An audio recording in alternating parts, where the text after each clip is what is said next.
Hoje o Artefato está falando sobre acessibilidade cultural e, como sempre, quando o bate-papo é bom, a gente dá aquela aumentadinha no tempo e corre para a internet para complementar os assuntos abordados no programa. E esse assunto a gente está tratando hoje porque está acontecendo aqui em Bauru o Simpósio de Comunicação e Acessibilidade Cultural, né, meninas, que está sendo realizado pela Unesp. E aqui com a gente, Sueli Maciel e também a Lucinéia Vilela, que coordenam dois importantes grupos de pesquisa da Unesp. Aqui nos bastidores, vocês citaram para a gente dados importantes em relação ao número de pessoas com deficiência hoje no país. Repete isso para a gente agora no ar, Sueli. Então, segundo o levantamento do último censo demográfico, 45 milhões de brasileiros apresentam algum tipo de deficiência. Né? Entre deficiência motora, visual, auditiva.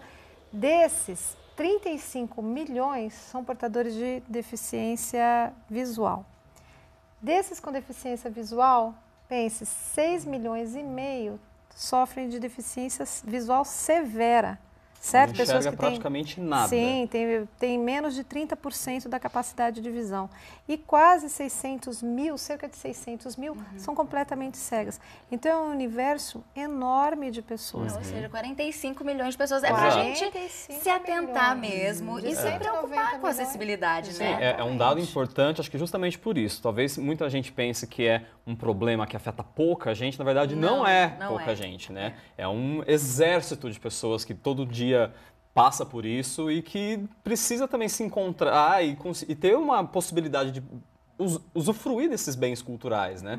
Até aproveitando, já que a gente já está nesse bate-papo, a gente recebeu uma pergunta pelo Facebook que a gente não conseguiu usar ao longo do programa. É uma pergunta enviada pela Eduarda Johanna e ela diz o seguinte: eu gostaria de perguntar quais projetos desse gênero estão voltados para pessoas autistas. Tem projetos envolvendo audiodescrição ou dublagem ou uma mescla de todos eles para atender esse público? Conforme a gente tem estudado, há tanto a legenda para surdos e ensurdecidos como a audiodescrição e mesmo a dublagem podem atender o público que tem algum tipo de deficiência cognitiva ou os autistas, porque às vezes eles precisam de uma lentidão maior na leitura de uma legenda e o closed caption às vezes não cumpre, ou eles precisam acompanhar a cena com uma audiodescrição, que é aquela narração que vai apresentar outros detalhes além do diálogo. Sim, até talvez ter essa redundância para que o conteúdo seja melhor assimilado, exatamente. Melhor então, entendido. Às vezes a redundância complementa aquilo que não teria numa apresentação do vídeo sem esses recursos. Legal. Durante o programa a gente conversou também um pouquinho sobre o panorama brasileiro, como que hoje no país os produtos audiovisuais têm sido produzidos, né?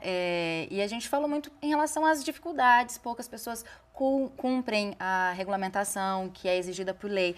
Mas falando agora um pouquinho sobre o lado de produção, sobre o lado criativo, tem coisas interessantes sendo produzidas hoje no Brasil? Tem. Eu, inclusive, quando eu me inseri nesse contexto, eu fui visitando assim pessoas de estados diferentes que começaram, que já são pioneiras no Brasil.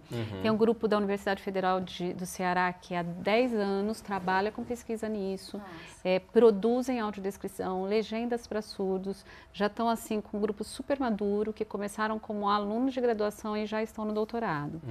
E por outro lado, eu fui 2 vezes esse ano para Porto Alegre para ter um contato com uma equipe que se chama Tagarelas Audiodescrição e que elas só trabalham com audiodescrição para festivais de cinema, para casamento, para ópera. Então é muito bacana a gente ver que são pessoas que trabalham não porque existe uma obrigatoriedade da lei. E elas produzem muito. O pessoal da Tagarelas, eu as encontrei recentemente, até para elas darem uma consultoria para o nosso grupo, e elas falaram que semanalmente elas têm projeto de empresas privadas, públicas, que são apresentados para elas cumprirem, tocarem, tudo. E elas foram para Portugal agora apresentar uma peça.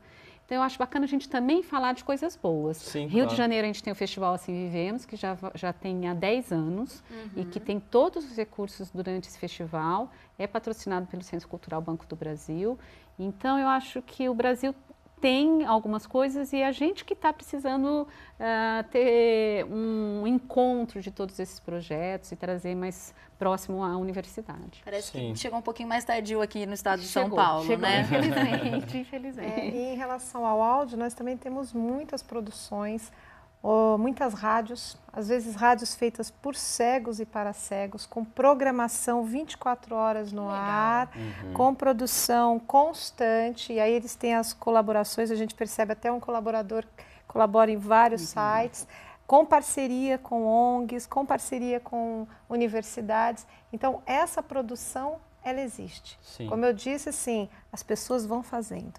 Aí agora, como o aparato tecnológico facilita essa produção, elas fazem coisas belíssimas, coisas emocionantes. Legal. Eu acho até é um ponto interessante da gente destacar, justamente porque acho que, tudo bem, acho que seria muito mais construtivo e muito mais frutífero se o poder público, se as grandes redes, todo mundo precisasse já garantisse todas essas condições sem a própria pessoa com deficiência ter que partir para poder fazer isso, para ela poder usufruir. Mas é bacana também ver que as pessoas, já que não tem, então, por parte do governo ou por parte das redes, elas se organizam por elas mesmas para também não ficar órfãs, né? Sim. E tem o apoio de pesquisadores, e tem o apoio de estudantes, e o que a gente percebe é que é uma intensa troca entre eles, entendeu?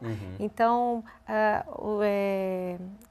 agora na Copa do Mundo, por exemplo, uma entidade que trabalha com esportes no Rio de Janeiro fez a narração audiodescritiva em Rio de Janeiro, Belo Horizonte, São Paulo e eu acho que Pernambuco. Nossa, que bacana. Certo? Então, assim, as iniciativas vão sendo feitas e aí vão sendo incorporadas, né? Ainda que lentamente vão sendo incorporadas.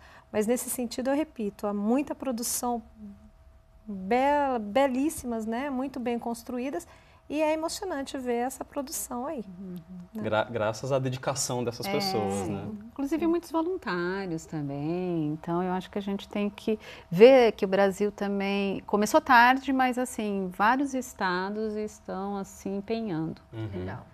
Muito bom, meninas. De novo, muito obrigado pela presença de vocês aqui, principalmente por terem continuado esse bate-papo com a gente sobre esse assunto que acho que esclareceu muita gente sobre essa necessidade que muitas vezes a gente não vê tão cotidianamente, e às vezes até acredita que ela não exista, mas que ela está ali e ela precisa ser enfrentada realmente, e a gente espera que realmente o cenário melhore ainda mais nos próximos anos. Sim, porque tem um princípio, né? O acesso à comunicação e informação, ela é o princípio para o acesso a todos os outros direitos. É um direito universal, né? Exatamente, e isso tem de ser garantido. Muito bem, a gente fica na torcida. Obrigada, gente. Obrigado, gente. Bom, e você aí em casa, continue acompanhando o Artefato aqui na TV Unesp, toda quarta-feira ao vivo, às 7 da noite, além das nossas 2 reapresentações na sexta, às 7 da noite, e no sábado, às 3 da tarde. Continue ligado.